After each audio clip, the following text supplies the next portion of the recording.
Decía al principio la presentadora, Laura, que efectivamente mi idea es que la ley, bueno, está en el boletín, pueden salir en los boletines autonómicos normas de desarrollo, pero si la ley no la hacemos nuestra, los claustros de profesores, las comunidades educativas, los padres, si no la debatimos, la criticamos, aunque sea para cuestionarla, pero si no se produce esa fase de debate, de análisis y de reflexión sobre ella, no tendrá éxito en la medida en que pueda tenerlo, en que pueda aportar.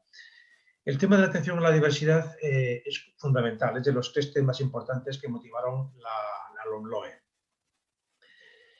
Coincide con una corriente internacional de importancia, de valoración de la atención a la diversidad desde perspectivas diferentes y, por tanto, digamos que esta prioridad que la LOMLOE da a la atención a la diversidad está alineada con lo que se está llevando a cabo en otros organismos de carácter internacional.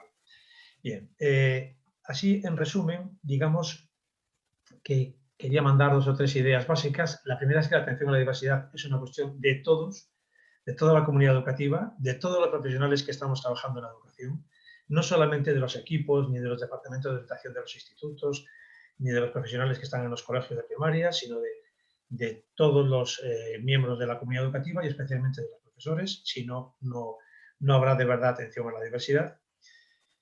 Que la atención a la diversidad, ahora bajo la forma especialmente de la inclusión educativa, está presente en las leyes desde hace tiempo. Miraba ahora la ley del 70, hace cuántos años ya, que hablaba de que habría una moderada diversificación en los últimos años de la EGB, ¿no? Ya desde aquella época ya se hablaba de atención a la diversidad, ¿no? Aunque la palabra inclusión educativa, para reflejar esta situación, aparece en la LOE, si bien la firma de la Convención de Derechos sobre Personas con Discapacidad es de 2008, ratificada por España, pero ya en la LOE aparece la palabra inclusión educativa, quizá no con la fuerza y el sentido más potente que aparece en la LOE, ¿no? Por tanto, todas las leyes, verdaderamente desde hace ya mucho tiempo, han querido en su medida, a su manera, con sus propuestas, avanzar en la atención a la diversidad. Y básicamente la LOMLOE de estos 3 temas lo que quiere hacer, afrontar la segregación, modificar el currículum, mejorar la educación haciéndola más inclusiva, lo quiere hacer pues básicamente utilizando los sistemas de indicadores que nos dicen cómo es la educación que se utilizan en la OCDE, que se usan en la OCDE, con el proyecto INES, que los indicadores quieren decir datos con sentido que nos digan cómo está la educación. Estos datos con sentido, esos indicadores se pueden referir a la escolarización, a los recursos, a los procesos educativos o a los resultados. Bien, pues en estos distintos grupos de indicadores se hacen propuestas para llevar a cabo una educación más inclusiva. Para que haya una educación más inclusiva tiene que haber recursos para la inclusión, tiene que cambiarse la escolarización para que no sea segregadora, para que sea incluyente, tiene que fortalecerse los procesos educativos en las aulas en donde está más presente la inclusión educativa y la atención a la diversidad, y tienen que visualizarse esos resultados y en las pruebas externas o en las pruebas del tipo que sea, tener en cuenta la inclusión, porque si la inclusión no está respaldada por el momento de la evaluación, pues enseguida decae su importancia y su interés. Esto es lo que quiere hacer la LOMLOE. Vamos a ver si lo conseguimos, ¿no? También quiero empezar con un reconocimiento muy claro, y es el siguiente. Llevo bastantes años estudiando las diferencias territoriales en educación, ¿no? Hay diferencias, se pueden ver desde el punto de vista de género, social, por las distintas capacidades de las personas, bueno, se pueden analizar desde muchos puntos de vista, pero hay una que ahora también la Unión Europea nos hace mucha insistencia en ellas, que son las desigualdades territoriales. Y aquí quiero hacer un reconocimiento verdaderamente expreso y muy importante al magnífico trabajo que habéis llevado a cabo en Extremadura. Mirando la evolución de los indicadores de la educación extremeña, es verdaderamente digno de alabanza la mejora tan sustancial y tan importante y comparativamente con otras regiones que se ha llevado a cabo en Extremadura en educación. en los últimos decenios y especialmente en las 2 últimas décadas, desde el año 2000, que las competencias son ejercidas por los distintos gobiernos de la Comunidad Autónoma de Extremadura. Una mejora muy importante. Yo creo que nunca se puede hablar de ningún proyecto sin tener los pies en el suelo y conocer el diagnóstico de la situación. Y verdaderamente, cuando se analizan los indicadores de evolución de la educación en esos distintos aspectos que he mencionado, de escolarización, de recursos, de procesos, de resultados, de contexto, el caso de Extremadura es verdaderamente muy positivo comparativamente con otros territorios, ¿no? Y esto hay que dejarlo claro en un contexto en el que no solamente ha mejorado la educación, sino que en general en España ha aumentado la convergencia, no la divergencia, sino la convergencia en los indicadores entre los distintos territorios. No hay 17 sistemas educativos autonómicos que van trabajando cada uno por su lado con mayores divergencias. No, al contrario. En todos los indicadores cada vez está produciendo una convergencia mayor, si bien unas comunidades van más rápido en esa convergencia que otras. El caso de Extremadura es de los mejores en los que la convergencia, desde posiciones de partida nada favorables, se está produciendo con mayor rapidez. Bueno, dicho esto, voy rápidamente a la presentación. ¿Por qué decía de los 3 temas o 4 importantes que a la LOE quiso afrontar? Uno de ellos es la educación inclusiva, la inclusión en la educación. Los otros temas eran la segregación, la modificación del currículum, hacer más participativa el papel de la comunidad educativa y, como digo, de esos 3 o 4 temas, uno de ellos es el de la educación inclusiva. ¿Por qué? Porque en el último decenio pues, se habían producido recortes importantes en la educación, recortes importantes que afectaban a la capacidad del sistema educativo para atender a la diversidad, a la vez que se había producido un muy importante, los recortes eran en el gasto público educativo, digo, a la vez que se había producido un muy importante incremento en el gasto privado educativo, con lo cual lo que se estaba produciendo era una desigualdad cada vez mayor en el acceso a la educación. Además, estos menores recursos para la atención a la diversidad en el gasto público educativo coincidían con una mayor desigualdad y segregación económica y social, no en el contexto educativo solamente, sino en el conjunto de la sociedad.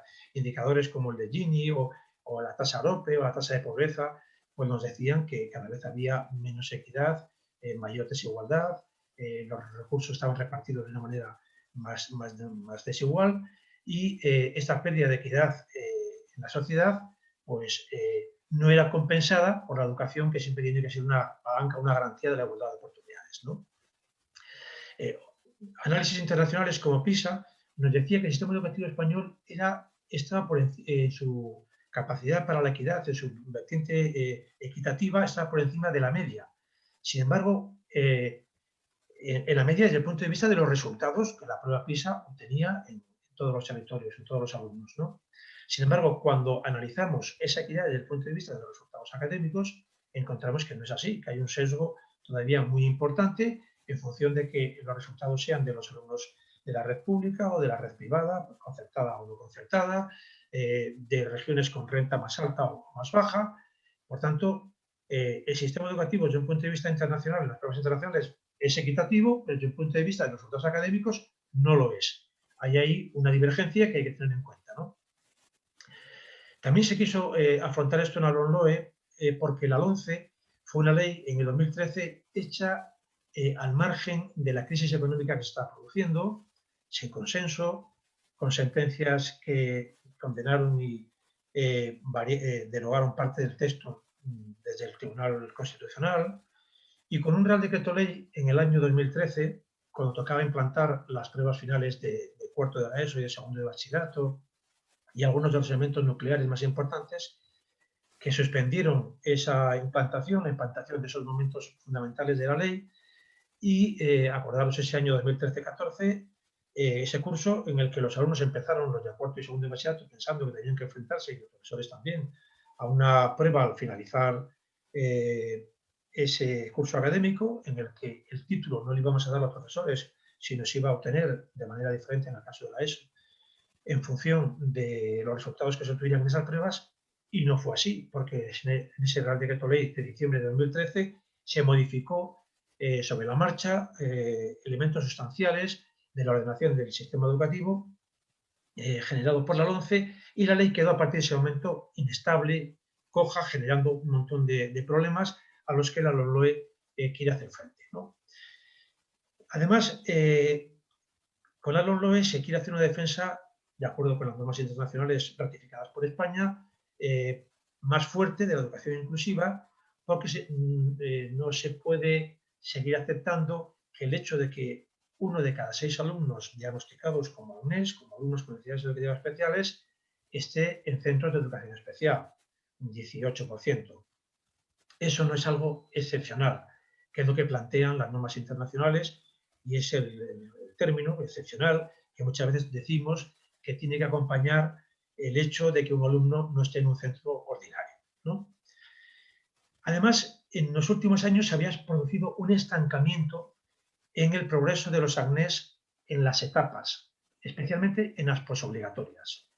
Los AGNES, los alumnos con necesidades especiales, empezaron a ser diagnosticados y reconocidos como tales en primaria, en un lento camino que empezó pues, con la implantación de la LOMCE, básicamente en los años 90, llegaron a secundaria, y ahora empiezan a llegar a las etapas posobligatorias, también en infantil, en las preobligatorias, pero ahora están llegando a las obligatorias, pero todavía el porcentaje de alumnos AGNES en las etapas posobligatorias no es ni la mitad, una tercera parte no llega, o una cuarta parte del porcentaje de AGNES que hay en las etapas obligatorias, lo cual nos dice que una de dos, o los alumnos no titulan y no pueden, estos alumnos no titulan y no pueden proseguir su camino en las etapas obligatorias y alcanzar una educación que hoy en día se considera básica, fundamental, de manera que si un alumno no tiene un título posobligatorio, se considera desde el punto de vista de la Unión Europea y de la OCDE que ha llevado a cabo un abandono temprano de la educación. Por tanto, esos alumnos no tienen el título, o si lo obtienen, no siguen cursando estudios y, por tanto, están siendo excluidos del sistema educativo y no se está alcanzando el éxito que quiere una educación inclusiva. En los últimos años se había producido un estancamiento en el progreso educativo de los AGNES hacia etapas posobligatorias. Progreso que tiene que producirse, porque si no, no estamos compensando, no estamos tratando adecuadamente a los alumnos AGNES en los centros ordinarios, ¿no? Además, esto había motivado condenas de carácter internacional, en Ginebra, cuando España va a los foros internacionales, pero también con sentencias en Ciudad Real, en Cataluña, en La Rioja, y ya digo, llamadas de atención del Comité de los Derechos de las Personas con Discapacidad de la ONU, ¿no? Y por tanto, nos impele, para no seguir siendo condenados, a hacer modificaciones legales para tener en cuenta las recomendaciones que en esas sanciones se nos hacen, ¿no? Además, había que derogar medidas de la LOMCE que claramente identificaban la atención a la diversidad con segregación. Los PEMAR no llevaban a título. La formación profesional básica no llevaba claramente a título. Podría ser, pero no quedaba claro que fuera a título. Las opciones académicas y aplicadas que se plantean, que están vigentes en la LOMCE, dan lugar a pruebas en las que se alcanzan títulos distintos con opciones académicas diferentes. Las medidas de repetición, tal y como se ordenaban en la LOMCE, estaban causando una serie de problemas y, por tanto, había que romper con la identificación de la atención a la diversidad con medidas que no incluían, que no hacían que los alumnos que la siguieran pudieran tener las mismas oportunidades que el resto de los alumnos. Había que derogar esto, modificarlo y valorar los resultados de algunas de estas medidas y ver su utilidad para el progreso de estos alumnos, que como digo, no era tal, están produciendo estancamientos. A la vez que este freno en la atención en la educación inclusiva coincidía con un freno desde el punto de vista de la segregación. Se estaba perdiendo equidad en el sistema educativo. Por último, había retrocesos, está habiendo retrocesos en las tasas brutas de graduación en secundaria obligatoria, en bachillerato, se estaban frenando los indicadores de convergencia territorial, o inclusive en algunos casos revirtiendo. Todo esto fue lo que obligó a llevar a cabo la LOMLOE para tratar de avanzar y de mejorar en la educación inclusiva. Por último, recordar que es verdad que coincidió con una crisis económica, pero las medidas que la LOMCE puso en marcha para atender a la diversidad y mejorar la inclusión educativa no contaron con un respaldo financiero. La LOMLOE tiene unos planes económicos, no viene con memoria probablemente la ley, como venía en la LOE, pero tiene unos planes económicos. Recordar que en el año pasado, en el año 2020, el Gobierno puso a disposición de las comunidades autónomas 2.000 millones de euros, 1.600 para la educación no universitaria, y que ahora mismo el plan para reconstrucción cuenta con más de 4.500 millones de euros para 3 años, 2021, 2022, 2023, muchos de ellos para medidas de atención a la diversidad y mejora de la inclusión educativa. Por tanto, estos más de 6.500 millones de euros dan un soporte a las medidas que vamos a mencionar ahora. Vamos a hacer ese diagnóstico, voy a tratar de hacer rápidamente ese diagnóstico vinculándolo a datos de Extremadura. Mira, cuando decía que la repetición en primaria había sido, tal y como la planteaba la LOMCE, había sido cara e ineficaz, me refería a lo siguiente. En el año 2014 había en primaria un 14,2% de repetición sumada a la repetición que había en cada uno de los 3 ciclos. El primer ciclo, 5,2, el segundo, 4,6, el tercero, 4,4, 14,2. En el año 2015-16, que es el primero en el que se plasman los repetidores porque se desregula la repetición y se permite repetir en cada curso, la repetición aumenta al 23%, es decir, aumenta un 50%. Tenemos unos índices de repetición que son en primaria altísimos, no admiten comparación con el resto de la Unión Europea y de la OCDE. Y lo que consigue la LOMCE desregulando la repetición es incrementarla un 50%. ¿Eso ha tenido mejoras en los años posteriores? En absoluto. ¿Ha supuesto mejoras cuando esos alumnos han llegado a la ESO de rendimiento? Tampoco. Se ha resultado una medida cara e ineficaz. ¿Qué es lo que hace la LOMLOE? Pues al contrario, acotar más el uso de una medida que después de muchos años tenemos datos para decir que es cara e ineficaz. La repetición es el mejor predictor de nuevas repeticiones y de abandono y de fracaso.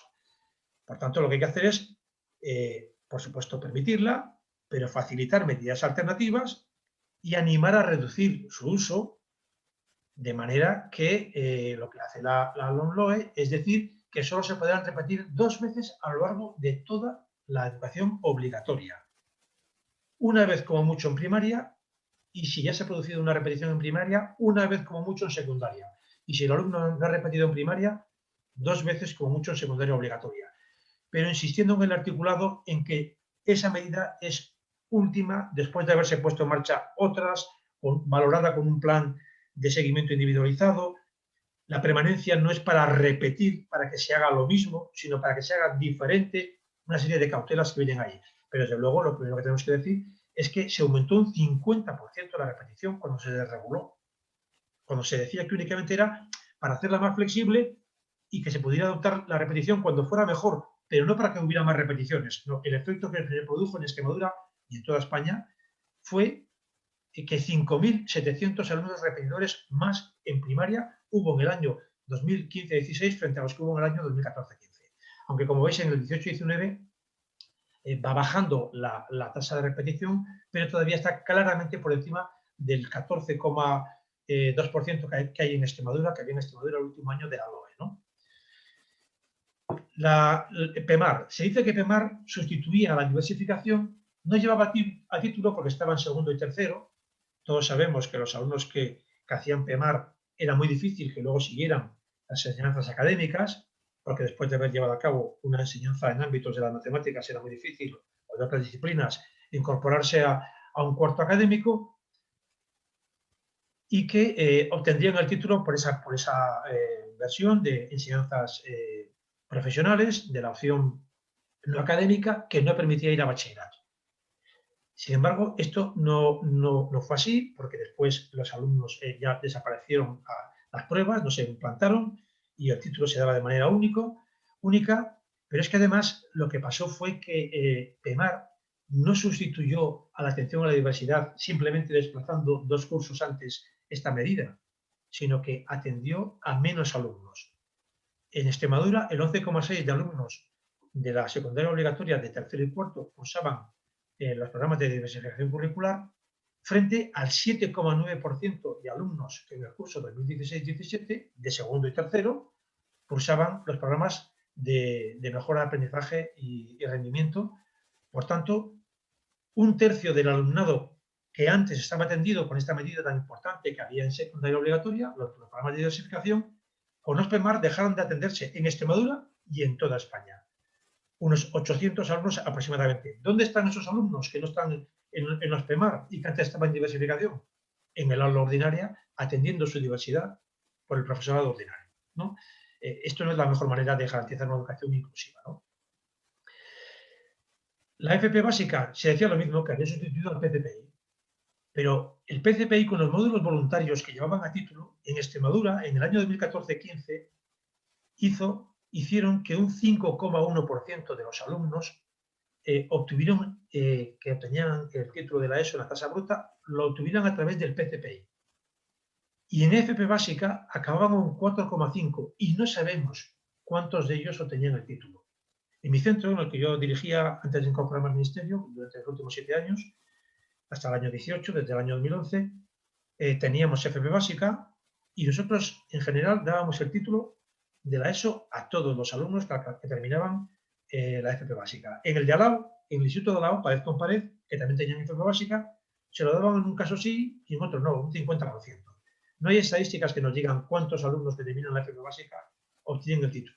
Suponiendo que lo tuvieran todos, que no lo sabemos, ha habido una caída importante entre los alumnos que obtenían el título antes con PCPI, con los módulos voluntarios que los cursaban solo una parte de los alumnos que cursaban los PCPI, frente a los que pueden estar obteniendo el título a través de la FP básica. Por tanto, esta medida también ha supuesto un paso atrás en la consecución del título de la ESO, ¿no? Las tasas brutas de graduación en la ESO, que desde el año 2007-2008 llevan lentamente subiendo y habían alcanzado en Extremadura, son datos de Extremadura, un 79,7%. En el año 2016-17, la primera promoción de la ESO con la 11 bajan a un 75,2%, aunque es verdad que en los años posteriores han ido subiendo lentamente. En algunos casos han vuelto a llegar a los datos del año 2015 o se han quedado por abajo. Y en bachillerato igual, el 58,3 bajó al 54,8, la primera promoción.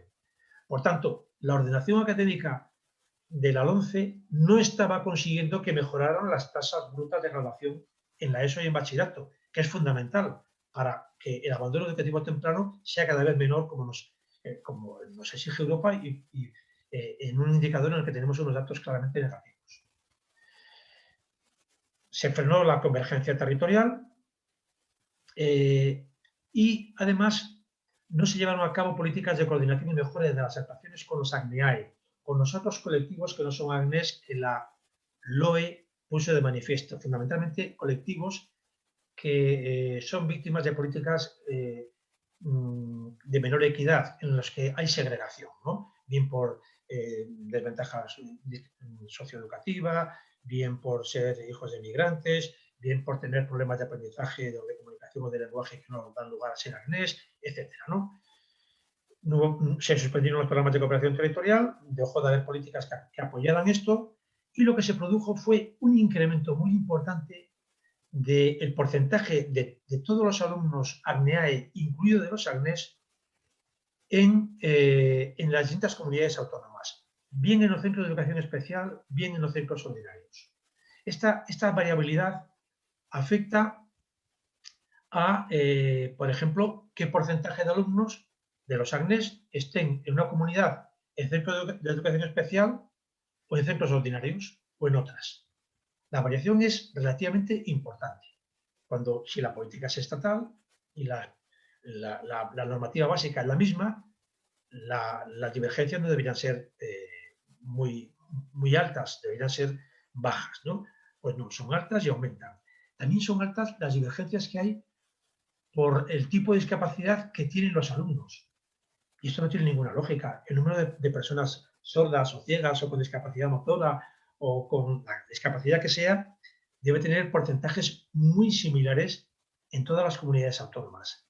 Pero hay diferencias importantes que habrá que analizar y seguramente compartiendo los protocolos y viendo en cada territorio se denomina a un alumno con esta discapacidad o no, pues se podrán llevar a cabo convergencia y mejora en el tratamiento de este alumnado, ¿no?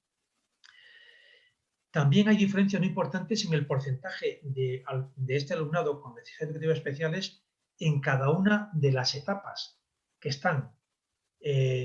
¿Cuántos AGNES hay en educación secundaria obligatoria o en bachillerato o en la FP de grado medio o en FP básica o en FP de grado superior en una comunidad o en otra? Esto no tiene ninguna lógica que sea así, ¿no? Por ejemplo, lo iremos viendo, pero cuando hablo de diferencias, hablo de que en Galicia era a lo mejor el 0,29 y en Canarias el 0,6, el doble. Pero con una media del 2,2 de AGNES en integración en centros ordinarios, en Navarra es el 6,3 y en la Comunidad Valenciana el 1,5 y en Extremadura el 1,6. ¿Por qué esas diferencias? ¿A qué se debe? ¿Qué es lo que es distinto en los protocolos que estamos usando? Porque los alumnos seguro que no son diferentes. Bueno, estos datos son los que quiero poner encima de la mesa, ver la reflexión que hay detrás. Mirad, aquí tenemos siempre, cojo datos de España y de Extremadura. Aquí tenemos los datos de AGNEAE por tipo de necesidad, ¿no? AGNEAE, todos. Un 8% de los alumnos de enseñanza de régimen especial son AGNEAE. En Extremadura, 7,8. Bueno, un poco menos. ¿Dónde está la diferencia? En los AGNES. En el conjunto de España, el 2,6 del alumnado de enseñanza de régimen especial lo consideramos AGNE y en Extremadura el 1,6. En otras capacidades, en Extremadura la mitad. En integración tardía vale que sea así por los motivos que sea, de inmigración u otros, ¿no? Pero donde hay una diferencia que llama la atención es en trastorno de aprendizaje. En la media de España es 2,1 y en Extremadura hay 4. Y en desventaja socioeducativa, en España 1,4% de los alumnos de enseñanza de régimen general se considera que están en situación de desventaja socioeducativa para aplicar sobre ellos medidas que mejoren su equidad y su inclusión educativa, y en Extremadura el 0,8. No parece que tenga mucha lógica. Además, donde esa categoría más alumnos tiene es en Cataluña, que tienen una renta per cápita más alta que la media. Es una categoría, la de AGNEAE, que a pesar de que desde el 2006 con la LOE está puesta en los papeles y en la norma, todavía no ha generado unas estadísticas estables y una práctica educativa en todas las comunidades autónomas relativamente intercambiable y homogénea, ¿no?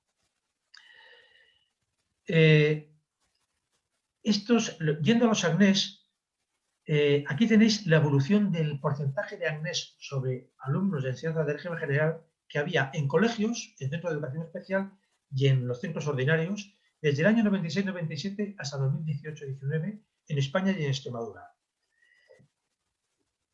Los AGNES en centros de educación especial han estado muy estables, del 0,5 al 0,4 con una pequeña variabilidad. En Extremadura del 0,3 en el año 96 al 0,4 en el año 2018. No hay, parece que las pautas por las que decimos que un alumno debe estar en un centro de educación especial serán buenas o malas, pero son relativamente estables y convergentes en toda España. Sin embargo, los alumnos de integración en Extremadura en el año 96, frente a una media del 1,6, eran del 2,3.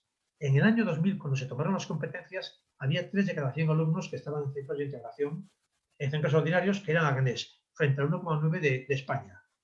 En el año 2009-2010 se equipararon los porcentajes, pero ahora en el año 18-19 Extremadura es de las regiones que menos alumnos AGNE tiene en centros ordinarios, solo el 1,2 frente a una media del 2,2.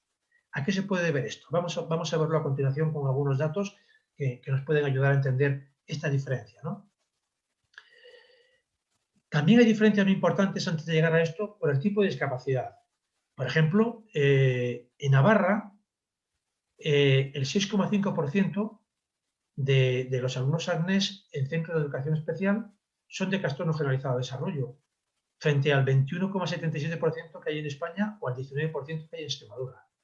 En cambio, en plurideficiencia duplica la media estatal. Hay diferencias que nos debieran obligar a poner en común los protocolos y los mecanismos por los que decidimos cuándo a un alumno le conviene mejor tal práctica o tal otra, ¿no? No digo que sean buenas ni malas ninguna de las prácticas que dan lugar a esas cifras, sino que nos debe hacer reflexionar esta divergencia tan importante, ¿no? Y esta diferencia también en centros integrados. Extremadura también está siempre más o menos en la media. Pero mira, en este caso la Comunidad Valenciana con discapacidad intelectual tiene el 35%, cuando resulta que la media es el 75%. O en plurideficiencia es el 39% y en la Comunidad Valenciana el 3,1%. Hay diferencias de verdad muy, muy llamativas, ¿no? Le digo que Extremadura está siempre en las medias. ¿A qué se debe esa diferencia en el caso de Extremadura? Mira, como decía, el 2,2% de los alumnos están en centros ordinarios, ¿no? Y el 1, frente al 1,2% de Extremadura. Esa diferencia no se produce en infantil, se produce en primaria, se produce en la ESO. En bachillerato la media es que el 0,7% de los alumnos de bachillerato... Miguel, sí. Perdona, un momentito. Buenos días, soy Beatriz de la unidad de programa. Hemos estado hablando mucho por teléfono. Solo comentarte que estamos teniendo problemas con la presentación. Tú no la estás compartiendo, nosotros estamos intentándola compartir a la vez que hablas, pero claro, al no controlarla, si nos dices las pantallas, las compartimos nosotros o las compartes tú, porque es que están la gente en el chat. De acuerdo, pues voy a intentar, voy a subirlo ahora mismo. Compartir. Siento la interrupción, lo primero, eso sí. Nada, perfecto. ¿Se ve ahora mejor? Perfectamente, ahora sin problema. Vale, bien, como me habéis dicho que la vais a subir vosotros, por eso no la he subido yo, pero lo hubiera hecho desde el principio. Vale. De acuerdo, muy bien. Pues entonces seguimos. Bueno, hay una diferencia. Lo que queda claro es que en Extremadura solo el 0,2% de los alumnos de centros ordinarios son AGNES, frente al 1,2% de la ESO. Eso significa que los alumnos no llegan a bachillerato. En FP básica, en cambio, es llamativo que ahí sí que hay estos porcentajes son equilibrados. Por tanto, es evidente que las medidas que llevamos a cabo sobre los alumnos de los AGNES en integración no cumplen la función de permitir, de garantizar que obtengan el título. Si no cumplen esa función, una medida de atención a la diversidad que no garantiza el éxito de los alumnos puede convertirse en un mecanismo de estigmatización, en vez de en un mecanismo de apoyo y de ayuda para conseguir el éxito educativo. Y en otras comunidades se está consiguiendo. Hay que valorar qué problema tenemos ahí para que haya esas diferencias tan importantes. Sabiendo que es un camino muy lento desde la década de los 90 con la LOCSE, que los AGNES en los centros de integración transiten por las etapas y lleguen a las etapas postobligatorias y a la universidad. Es un camino muy lento, estamos en él. La LOMLOE lo que pretende es que la educación sea más inclusiva para que esos porcentajes sean similares en todas las etapas, ¿de acuerdo? La crisis tuvo el efecto, como digo, de frenar esto. Voy a ir más rápido. ¿Qué pasó? Porque muchas veces se plantea este problema. Están creciendo con la herramienta de la atención a la diversidad, del diagnóstico de que un alumno es alumno con necesidades educativas especiales. Esto está incrementando el número de ellos, está disminuyendo. ¿Qué evolución ha habido? Pues mirad, la evolución es la siguiente. En esto amarillito, perdón, de color azul, lo que tenéis es el incremento de los alumnos sobre la base 100 del año 2009 de los alumnos AGNES en centros de educación especial, que llega al 122%. El 108 es el total de los alumnos. Si ha crecido la población un 8%, sería lógico que los AGNES crecieran un 8%. Crece un 22%, crece, como veis, 14 puntos más que lo que sería razonable, pero yo no pararía mucho en ello, porque he mirado qué es lo que produce ese incremento por encima de lo razonable, y es que comunidades que tenían porcentajes más bajos están acercándose a la media. Y luego tenemos que los alumnos AGNES en integración, sobre la base 100 de 2009, son ya 160, es decir, 50 puntos más. ¿Por qué? porque antes estaban solamente en primaria y en la ESO, y ahora están ya en etapas postobligatorias. Luego, el que crezca el número total de los AGNES, perfecto, es algo razonable y no debe preocuparnos ni es que haya un mayor diagnóstico de esos alumnos, sino que es lo esperable, ¿no? He comentado que explican rápidamente estas tasas. Aquí una cuestión. Esto es sobre la base de 100 de 2009. La gráfica de color azul es la evolución del presupuesto en educación no universitaria. Cayó hasta el año, hasta un 84,1% en el año 2014. Sin embargo, el presupuesto para atención a la diversidad, el presupuesto que va en el programa de educación especial, cayó menos, cayó hasta un 89%. Y cuando se han recuperado las cifras, se han recuperado las cifras especialmente del alumnado, de los programas del alumnado de educación especial. En esos programas se financia tanto el profesorado y los gastos de funcionamiento, etcétera, de los centros de educación especial, como el profesorado que atiende a esos alumnos en integración, ¿no? Sin embargo, la evolución en Extremadura es un poco distinta, siempre tiene mejores indicadores en financiación, pero en el caso de educación especial llama la atención porque el programa hace que aparentemente el coste de la financiación haya crecido hasta ser 3,6 veces, casi 4 veces el de la media española. Ahí hay un problema, no porque Extremadura dedique muchos más, que dedica más, pero no muchos más recursos a la educación especial, sino hay un problema claramente de presupuestario, de estadístico, de cómo se imputa el gasto. Y sería fundamental que en unas reuniones que va a haber ahora de todas las comisiones estadísticas, pues se normalice, todo el mundo impute los mismos gastos a los programas, porque si no hacemos un seguimiento de qué recursos dedicamos a la educación especial, pues no podemos decir si estamos aportando recursos por una educación más inclusiva, ¿no? Y todas las comunidades deberían hacer esto de la misma manera, ¿no? Porque si no, no tendremos las herramientas suficientes. Bueno, este es el incremento del gasto público educativo en Extremadura y en España, como veis, muy paralelo, en la no universitaria, desde el año 2000 hasta el año 2019, con la caída de la crisis. Y este es el incremento en el programa de educación especial en España y en Extremadura. Ya digo que ahí habrá que analizarlo desde el punto de vista estadístico y presupuestario, porque esta divergencia, que seguro que no corresponde a un incremento de recursos como el que aparece aquí, ¿no? Bueno, ¿cuál es la apuesta que hace la LOMLOE? La LOMLOE lo que quiere es modernizar el sistema educativo, revisar el currículum, mejorar la participación, reforzar la equidad, con programas que fortalezcan claramente la equidad, mejorar las becas y reforzar la educación inclusiva. Para reforzar la educación inclusiva, ¿qué medidas plantea? El plan sobre los alumnos con necesidades educativas especiales, educación especial, que viene en la disposición adicional. Defender un modelo de educación inclusiva que vaya desde la escolarización al currículum, haciéndolo competencial, al incremento de medidas ordinarias de atención a la diversidad, a tener en cuenta la educación inclusiva en las pruebas, en todos los grupos de indicadores, centrarse en las barreras que los alumnos con discapacidad se encuentran y no centrarse en apoyos que haya que llevar a cabo sobre esos alumnos para su integración, sino eliminar las barreras que encuentren los alumnos. Este es el planteamiento de la normativa sobre discapacidad de la Unión Europea y de la ONU, ¿no? Y, desde luego, superar claramente el estancamiento en el progreso de los alumnos en las etapas obligatorias y que pasen a las posobligatorias.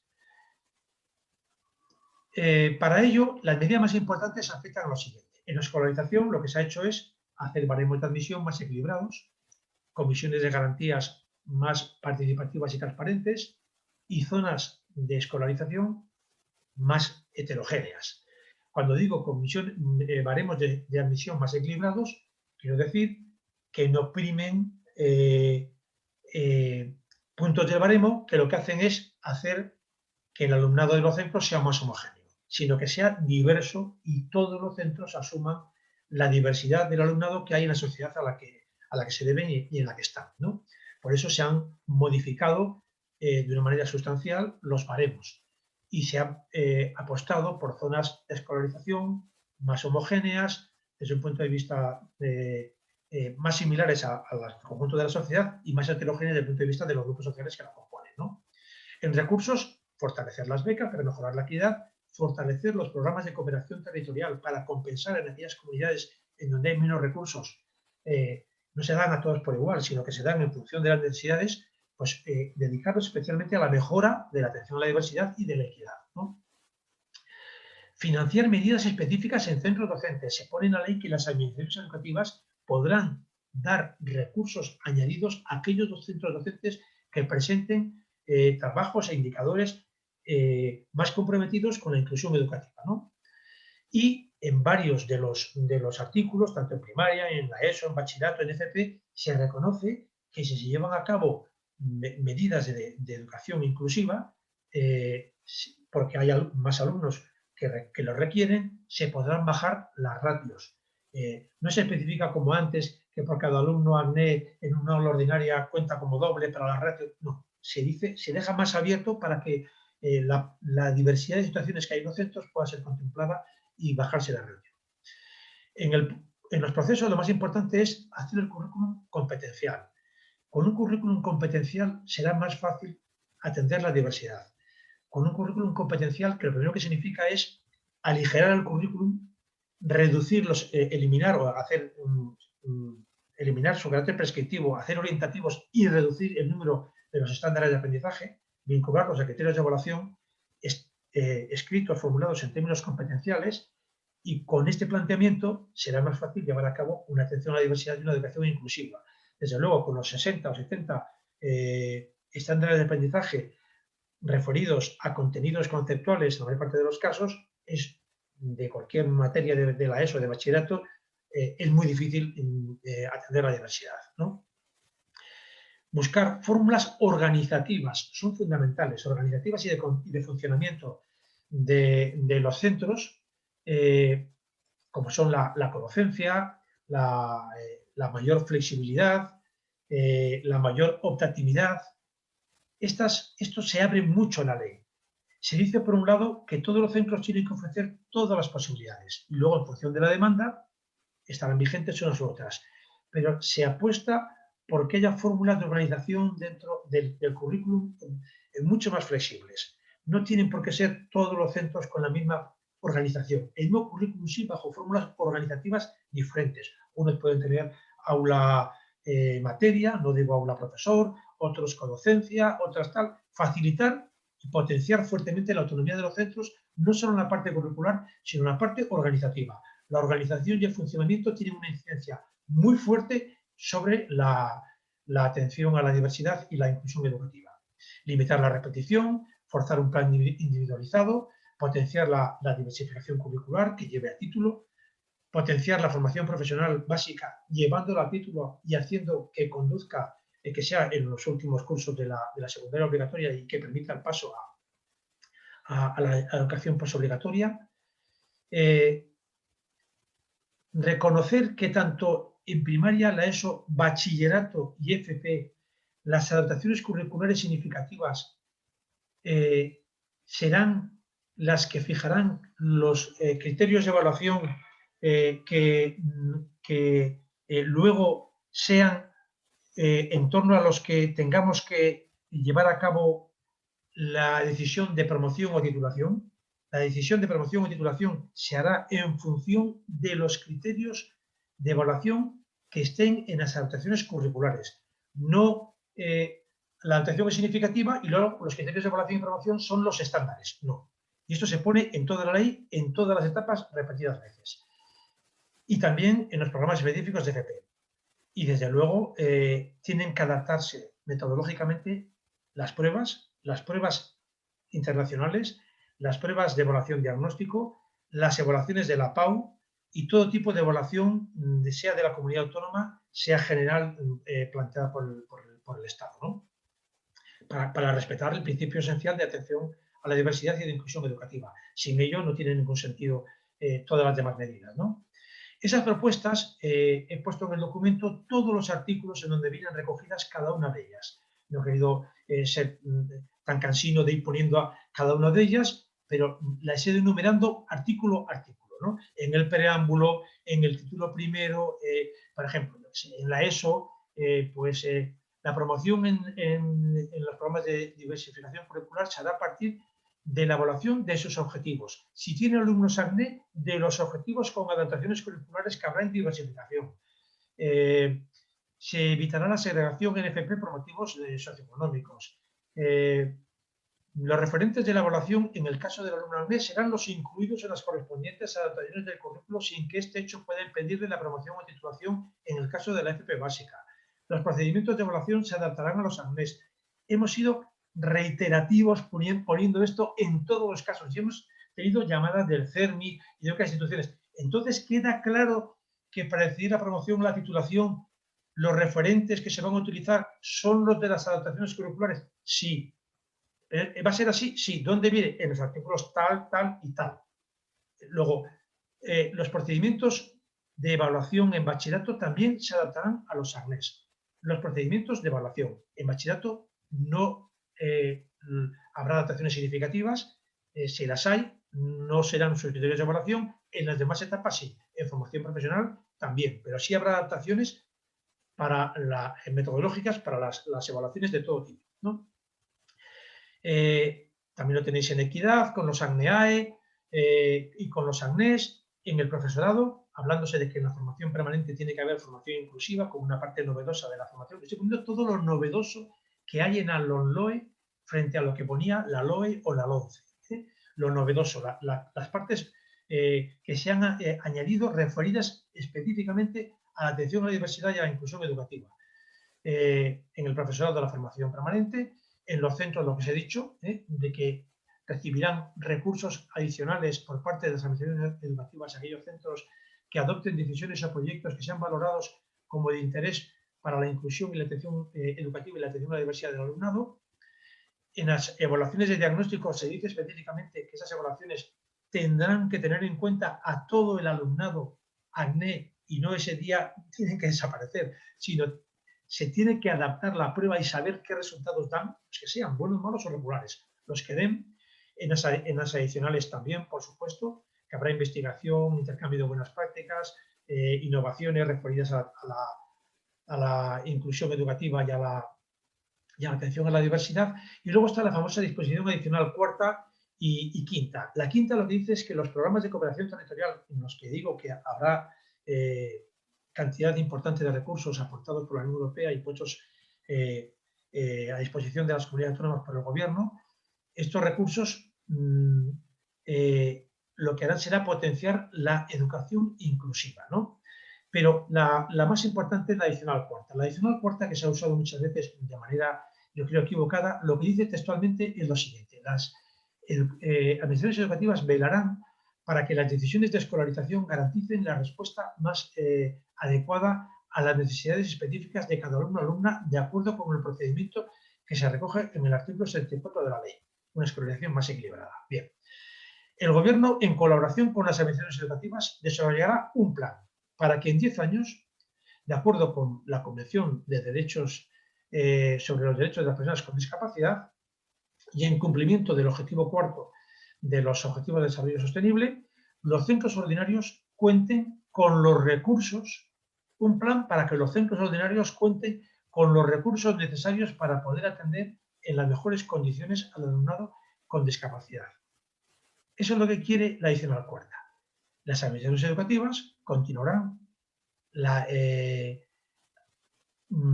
una atención, continuarán prestando el apoyo necesario a los centros de educación especial para que estos, además de escolarizar al alumnado que requieran una atención muy especializada, desempeñen la función de centros de referencia y apoyo a los centros ordinarios.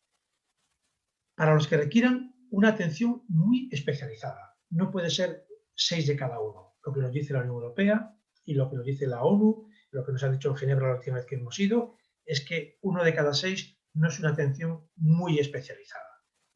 No es una atención muy excepcional, es un caso muy excepcional. Lo que pensamos es que mejorando los recursos de los centros ordinarios se podrá incrementar el número de ACNEs que vayan a los centros ordinarios en vez de a los centros de educación especial. Y desde luego lo que también hemos fortalecido es la participación de las familias en todos estos procedimientos. y garantizado de que si los padres quieren que vaya a un centro ordinario, en caso de discrepancia, se tenga en cuenta su opinión. Si nos equivocamos, pues nos equivocamos yendo a un centro ordinario. ¿Por qué lo ponemos así? Porque las condenas que hemos tenido son todas por familias que han querido llevarlo a un centro ordinario y no a un centro especial. Por tanto, eso es lo que ha motivado esa diferencia, ¿no? Bien, básicamente esta es la apuesta que la LOMLOE hace por la atención a la diversidad y la educación inclusiva. La considera, como veis, por todos los artículos que he mencionado, que igual son 50 o más, que hay en ella, la considera una tarea de todo el profesorado, de toda la comunidad educativa, y no solamente de los profesionales específicamente designados o que trabajan en los centros de educación especial o en los departamentos de educación o en los equipos, sino tiene que ser compartido por todos, tiene que impregnar todos los grupos de indicadores, tiene que estar presente en la escolarización, en los recursos, en las medidas educativas, variándolas, alternándolas, impulsando el organización y funcionamiento y en los resultados. Si no se hace de conjunto, no habrá mejoras, evidentemente. Desde luego, lo que hemos querido es identificar con el diagnóstico dónde están las cifras ahora mismo, de qué cifras partimos, qué plan es el que queremos hacer, y en este plan a 10 años, pues plantearlo de una manera más clara y ver si esas medidas por fin consiguen una mejora sustancial y un arrastre hacia adelante de los indicadores que nos dicen cómo están los alumnos con necesidades educativas especiales ahora mismo en la educación. Desde luego, la idea es que una educación inclusiva tiene que garantizar que todo el alumnado tenga éxito educativo. Esa es la idea fundamental. No cabe excusas en función de la discapacidad. Las personas que somos mayores como yo, que llevo 40 y pico años en la educación, he visto de todo. He visto cuando esos alumnos no llegaban a la escuela porque se decía que no podían ser, y los profesionales de la educación y la sociedad han logrado mejoras muy sustanciales. Pues tenemos que seguir adelante con ellas, porque la inclusión educativa es para todo el alumnado y tiene que aplicarla todo el profesorado con el apoyo de la comunidad educativa. Ese es el reto al que la LOMLOE quiere hacer frente. Y quedo abierto a vuestras preguntas a partir de ahora.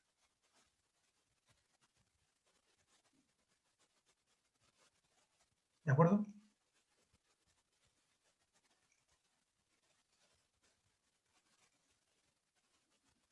Pues Beatriz, cuando queráis.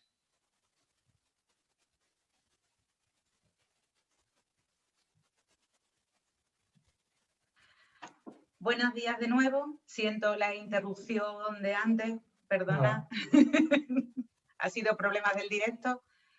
Antes de nada, darte las gracias por tu participación en esta jornada, darte las gracias por tu buena disposición, por todo tu trabajo y toda la información que nos has facilitado. He de decirte que nos lo has explicado muy bien porque solo hay una pregunta por ahora en el chat. O sea, que, bueno, ahora ya hay dos. Acaba de salir la segunda. En primer lugar nos preguntan, entonces, la pregunta que es bastante frecuente, que es entonces, si los alumnos con adaptaciones curriculares significativas titularían. Sí, siempre que alcancen los objetivos o los criterios de evaluación en los que se recogen esos objetivos que aparecen en la adaptación. Esa es la idea clara, sí. Vale. También nos preguntan un poquito, ahora se está animando la gente, si la influencia de esa decisión de la familia, ¿hasta qué punto es determinante o hasta qué punto es simplemente tener en cuenta? Lo que hemos hecho en la ley es, ya antes lo era y habitualmente lo es así. Los equipos, por supuesto que hablan con las familias y cuentan con su información habitualmente, ¿no? Pero lo que se hace en la ley es ser más garantistas en cuanto a esa recogida de información, no solamente de las familias, sino de los tutores, en fin, de todos quienes participamos en la educación de los alumnos.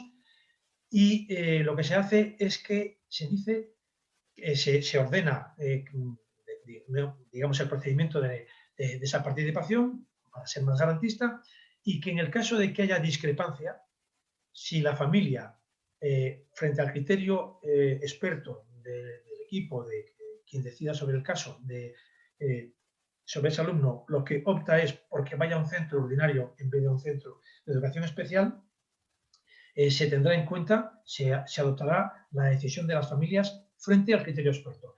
Desde luego, mi experiencia como director de muchos años y tutor, etcétera, es que cuando tú explicas a una familia bien las consecuencias que tiene, las ventajas y los inconvenientes, los recursos que se ponen, todo lo que arrastra una decisión, es muy difícil que haya discrepancia, ¿no?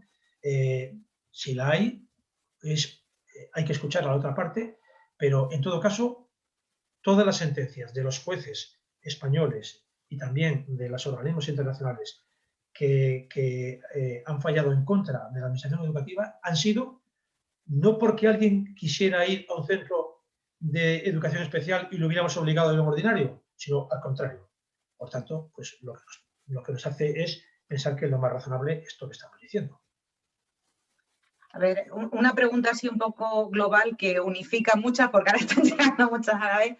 Es un poco, yo creo, esa atención a la diversidad en las etapas postobligatorias. Es verdad que estamos hablando de buscar, y has comentado, esa inclusión del alumnado con necesidades en las etapas postobligatorias. Entonces, nos están hablando así a nivel global, porque son varias. Si alguna me salto, perdonadme, es que estáis llegando todas, intento agruparlas respecto a la opción de apoyos en las etapas postobligatorias por parte de los especialistas, respecto a ratios, respecto a atención, respecto a si se amplía la formación profesional básica, un poquito global, pues eso, de apoyos, atención, cómo se atendería, digamos, a nivel a ese alumnado en las etapas postobligatorias. Esto es un poco global, son varias las preguntas, pero sí, creo estoy viendo que algunas, responde a todas. Sí, estoy viendo algunas que vuelven a lo de los criterios de evaluación.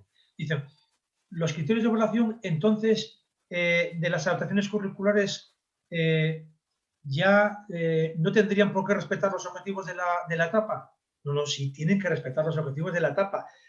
Hay que formularlos en términos, los objetivos de la etapa hay que formularlos en términos que puedan ser alcanzados por los alumnos de integración. Lo que planteamos es que los alumnos, por tener discapacidad de un tipo, no están discapacitados para poder alcanzar los objetivos de la etapa. Lo que hay que hacer es reformularlos. Si los objetivos están planteados en términos flexibles, competenciales, pues es más fácil formularlos en esos términos. No es que sean contradictorios. Se puede alcanzar la titulación en la ESO y en FP a través de los objetivos de la adaptación curricular significativa, porque pensamos que en esos objetivos se recogerán los de la etapa.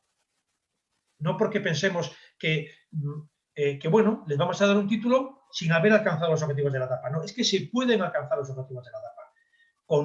Quizá con los objetivos de la ESO, tal y como están formulados ahora, llegados al cumplimiento de los estándares de evaluación, no. Claro, pero con el nuevo decreto de currículo, Real Decreto de Currículo, pues seguramente sí. Vamos a verlo. A lo mejor tampoco lo hacemos bien y habrá que entre todos volver a ajustarlo. Queremos un currículum que sea mucho más flexible y hay una unidad que estarán las comunidades autónomas en ella para estar no cada 10 años, sino para adecuar en lo que vemos que no funciona la definición de cuáles son esos criterios de currículum. Luego, en las etapas postobligatorias, pues bueno, los alumnos están pasando, en Extremadura menos, pero en otras comunidades mucho más. Hay alumnos ANES ya en bachillerato. Por tanto, están cumpliendo los objetivos de la etapa con adaptaciones metodológicas. No tiene que ser tan difícil. Al principio, claro que es muy difícil, nos lo planteamos, pero como un alumno con tales condiciones, pero luego lo tenemos. Vuelvo a lo mismo, yo soy profesor de filosofía. Desde luego, si los alumnos ANES de mi centro, en el que tengo la plaza ahora mismo, tienen que cumplir con los estándares que hay de la asignatura de valores éticos, no. Ya digo, pero no los alumnos ANES, ni la mayor parte de los alumnos ordinarios. Están escritos con la mejor intención, seguramente, pero que una formulación, de verdad, os animo a mirarla, que no es lo razonable. Por eso se ha empezado, como habéis visto en los documentos que ha sacado el Ministerio en el último foro, Se ha empezado por el perfil de salida, como se empezó en Portugal. ¿Qué queremos que cumpla un alumno cuando salga de educación obligatoria? ¿Qué queremos que cumpla un alumno cuando salga de un ciclo de grado medio? ¿Qué queremos que cumpla cuando salga de bachillerato? Y a partir de ahí será más fácil poner las asignaturas en función del perfil de salida. Y seleccionar los contenidos para alcanzar ese perfil de salida. Seleccionar los contenidos. Y no seleccionar los contenidos únicamente por el criterio disciplinar, que es básicamente el que no tenemos. Estudiamos en matemáticas o en filosofía esto porque es lo que nos dice en filosofía que hay que estudiar para seguir estudiando filosofía. Pero es que la mayor parte de la gente no va a seguir estudiando filosofía.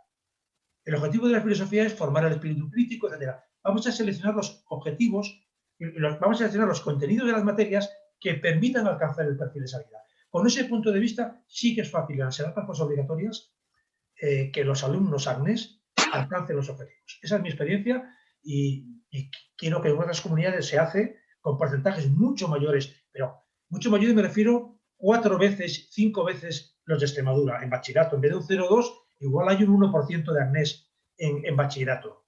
Y no son distintos que los extremeños. Seguro que se puede. Hay que compartir las herramientas y eso es fundamental. Compartir las innovaciones, compartir las experiencias, compartir las investigaciones.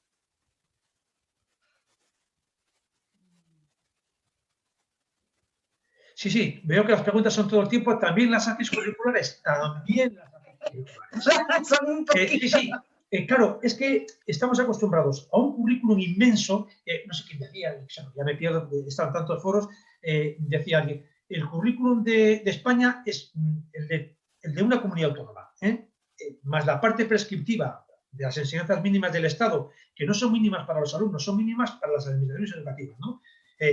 Es un libro, el de primaria, secundaria obligatoria y bachillerato y FP de grado medio, es un libro de miles de páginas. Vamos a quitar FP de grado medio porque son 27 familias profesionales con 3 ciclos o 4 cada una. Vamos a decir, no por quitar la FP, pobrecito, por centrarnos en una etapa que tiene menos pluralidad. Bachillerato, la ESO y primaria.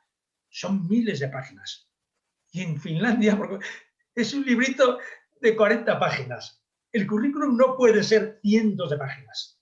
Tienen que ser 40 páginas. Tiene que hacerse confianza al profesorado para que sepa. A mí no me tienen que decir cómo tengo que explicar filosofía y qué cosas tengo que explicar en filosofía, que me den unas pautas generales, que la competencia disciplinar la tenemos los profesores. Y lo que tenemos que hacer es adaptarla al alumno. Ahora, si los currículos son inmensos, pues claro, las alteraciones curriculares serán enojosísimas y dificultosísimas de que respeten la cantidad de criterios de evaluación específicos y indicados.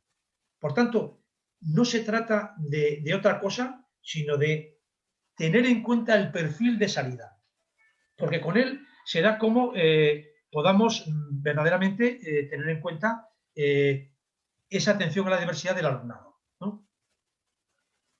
Vale. Una pregunta un poquito diferente. Sí. Nos preguntan sobre la alternativa a la repetición en la etapa primaria. Vamos a ver, en Reino Unido solo se puede repetir una vez en toda la etapa primaria, y en España igual. Pero en España repite un 16% y en Reino Unido, pues a lo mejor un 1%. Luego, no es un problema de cuánto se puede repetir, sino de cómo se aplica esa medida. Yo creo que es fundamental devolverle a los profesionales, a nosotros, a los profesores y a los equipos, la información sobre el resultado que tiene la adopción de las medidas que nosotros tomamos. Entonces, la primera cuestión, en primaria, lo primero que tenemos que saber es lo siguiente. ¿Hacemos repetir mucho o poco a los alumnos? Si nos preguntamos esto, es el primer problema que tenemos. No nos lo tenemos que preguntar. Hacemos repetir excesivamente a los alumnos en primaria y en secundaria. ¿Por qué? Pues compara con otros países. Con tasas de repetición muchísimo más bajas, somos con Luxemburgo el país de la Unión Europea que tiene tasas más altas. Es verdad que en los últimos años estamos bajando, sobre todo en secundaria obligatoria, como Francia, que antes las tenía muy altas y les ha ido bajando. ¿Y cómo las ha ido bajando? En la regulación, limitando el uso de esa medida y formando a las personas diciéndoles, oye, vamos a ver, en primer lugar, estamos haciendo repetir mucho al alumnado. Bueno, pues es verdad. Y no obtenemos mejores resultados. Pues es verdad. Luego, la medida es ineficiente. Pues es verdad. Y además es que es muy cara.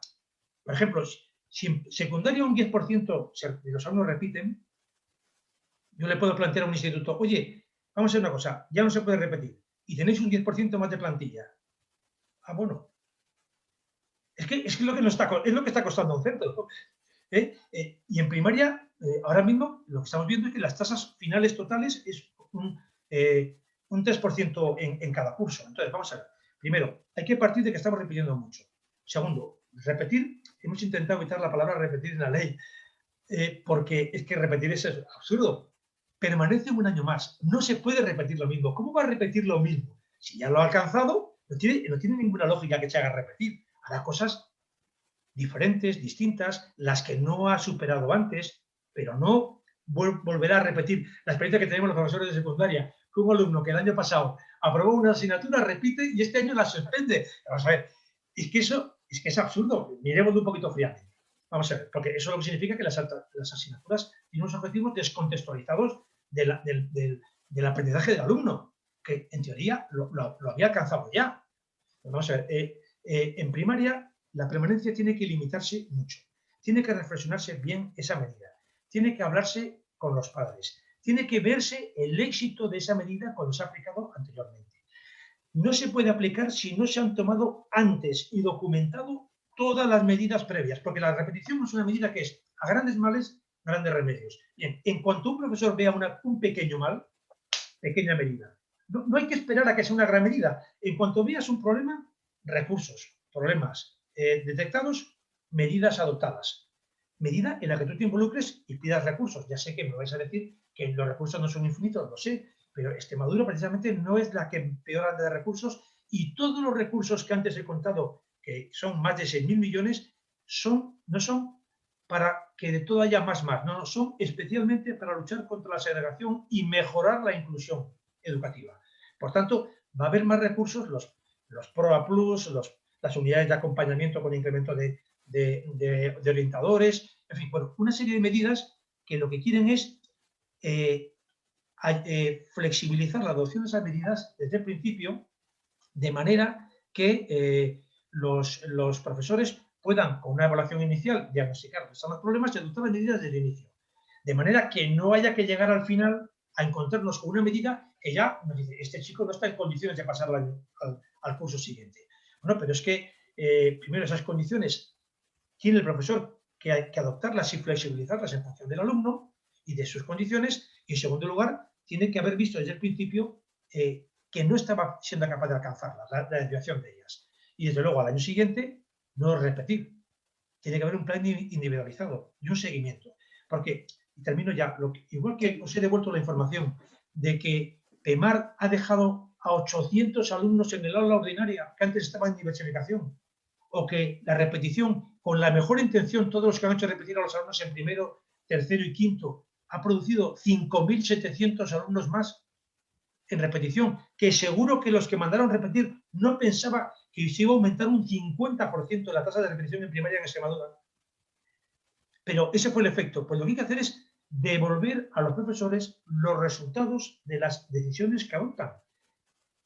Que por favor los claustros y los profesores y las comunidades educativas digan, oye, globalmente por adoptar esta decisión nos ha pasado esto a nivel de claustro, a nivel de ciudad, a nivel de provincia, de comunidad autónoma, para poder valorar si es la medida más efectiva o no, o hay que adoptar otra, ¿no?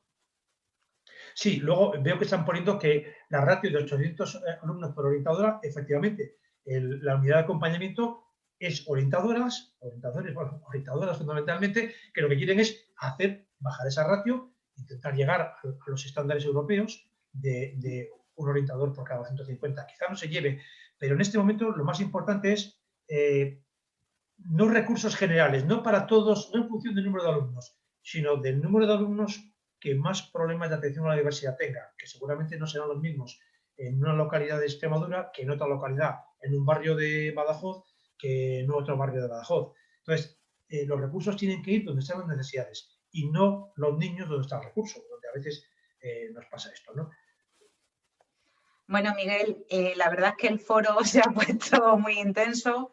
Por lo que veo, podríamos estar aquí todas las jornadas hablando, pero desgraciadamente el tiempo hay que repartirlo entre todas las ponencias.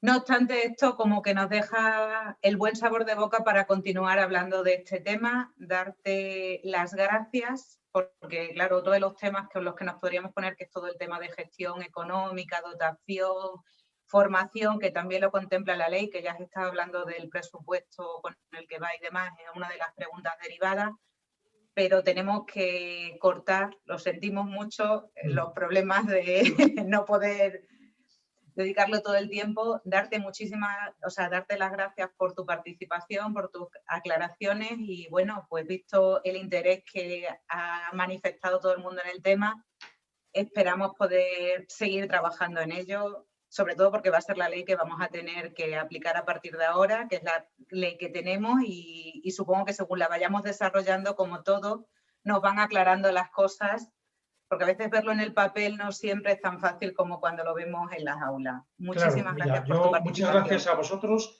Simplemente decir que os he mandado unos ficheros con documentación, unos Excel con datos de Extremadura, porque cuando hablo en un sitio lo que quiero es saber la realidad de ese sitio, para lo que diga no descontextualizarlo.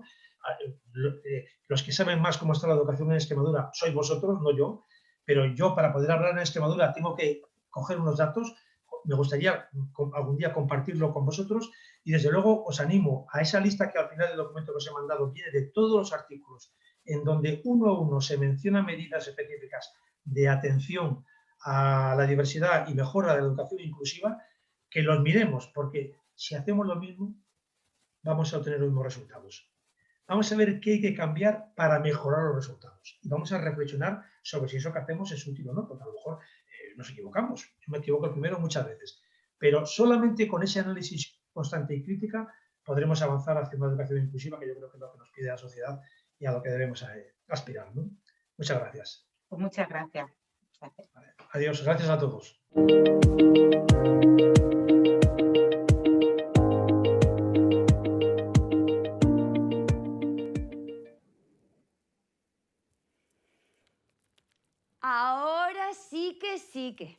Ahora sí que sé yo dónde estamos. Anda, qué pillines. Vosotros lo sabíais. Primera jornada virtual de orientación e inclusión. Pues mirad, ahí estoy. Dentro. Muchas gracias por hacerme un hueco. Qué maravilla, de verdad, qué maravilla, qué maravilla. Porque mira, a mí no se me dará bien aprobar exámenes. Bueno, eso ahora mismo ya no lo sé, lo digo por antes. Pero lo de escuchar cosas interesantes, gente interesante, con cabeza, con corazón, eso me ha encantado. Madre mía, no sé si empezar por el final o por el principio. Miguel, qué maravilla. A ti te voy a dejar para el final. Fran, muchísimas gracias. Mira, yo hago como acabas de decir, camino. Hay que seguir caminando, claro que sí. Hacer acciones concretas y continuadas. Eso me ha gustado porque si es algo puntual, punto, me quito, salgo, entro, sigamos, hagámoslas grandes. Así que me parece, vamos, una buenísima idea lo de juntarnos el próximo año, en directo, mucho mejor, que ya me he dado cuenta que todos estos pivotitos que veo de un lado para otro son cámaras, y ustedes en vuestro sillón y yo aquí de pie, pero bueno, encantada, que yo estoy como en casa también, ¿eh? La verdad es que sí, así que, Fran, muchísimas gracias. Mira lo que le digo, antes de decir que estoy bien de salud, como nos has preguntado, digo, pues yo estoy bien de salud, la verdad, podría uno estar mejor, pero bueno, que no, que estoy fenomenal. Te has ganado el molinillo grande para ti, Fran, por seguir trabajando, por hacerlo como haces, qué bonito, qué maravilla. El molinillo grande, para usted, para mí, toma, cógelo, estira la mano, hombre, por favor. Bueno, luego te lo doy. Luego no, ahora, porque las cosas hay que hacerlas ahora. ¿Para qué vamos a hacer las cosas después si podemos hacerlas ahora? Vamos a hacerlas ahora, que las estamos haciendo muy bien. Te lo dejo ahí, porque ahora no podemos darnos la mano. A mí me encantaría darle la mano y 2 besos y un abrazo. Se lo lanzo a ti y a todos los demás. Y oye, voy a hablar de Miguel Recio, qué maravilla. De verdad, yo, mira, apuntadito todo que me lo tengo, pero no voy a decirlo yo todo otra vez. Pero hay cosas muy importantes que has dicho. Y es las ganas de hacer efectivamente, las ganas de coger la norma y hacerla nuestra, la ley, la LOMLOE. Si no la hacemos nuestra, ¿cómo la vamos a entender? muchas cosas importantes has dicho. Lo primero, el pedazo de aplauso que os vais a llevar ustedes, vosotros, vosotras. ¡Qué diagnóstico territorial! Madre mía, si es que si uno sí puede empezar. ¿Cómo vamos a empezar a trabajar si no sabemos lo que hay a nuestro alrededor? Habrá que mirar. Y me gusta mucho lo de reflexionar, debatir, criticar, evaluar. Mejora, mejora, mejora. Esa palabra la decía mucho. Mejora, mejora, mejora, mejora, mejora. ¡Claro! Y el diálogo. Fíjate cómo han resolucionado el conflicto entre Beatriz y Miguel. Ahí de repente dice, oye, que me pongas la pantalla, que no veo, que yo te la pongo, que yo la comparto. Es que hay que compartir. Nos tenemos que enterar de todo lo que está haciendo la gente para compartir, para mejorar. Mejora, mejora, mejora, mejora. Mejora con dinerito, porque si no hay recursos, os lo he dicho antes, traigo los molinillos, pero si no hay parné, si no hay dinero, billete, moneda, ¿qué hacemos? Pues en la educación lo mismo, en la escuela lo mismo, en el aula lo mismo, en el instituto lo mismo, lo tengo clarísimo. Hay que invertir, dinero. Espérate, que me pongo los chichos. Ay, no, los chichos no, que te digo una cosa. Que no me podría yo grabar la conferencia que este hombre ha dado. Qué maravilla, de verdad. Yo todas las mañanas me tomaría un café en mi casa y lo volvería a escuchar. Y diría, oh, eso tiene razón. Es que de verdad, un montón de cosas que ha dicho. Lo de escuchar a los padres, habrá que escucharlo. De verdad, yo lo tengo muy clarito. Trabajamos en conjunto y hacemos las cosas nuestras para hacerlas mejor. Mejor, mejor, mejor, mejor, mejor. Que luego os veo, que estoy encantada. Qué bonita la pizarra.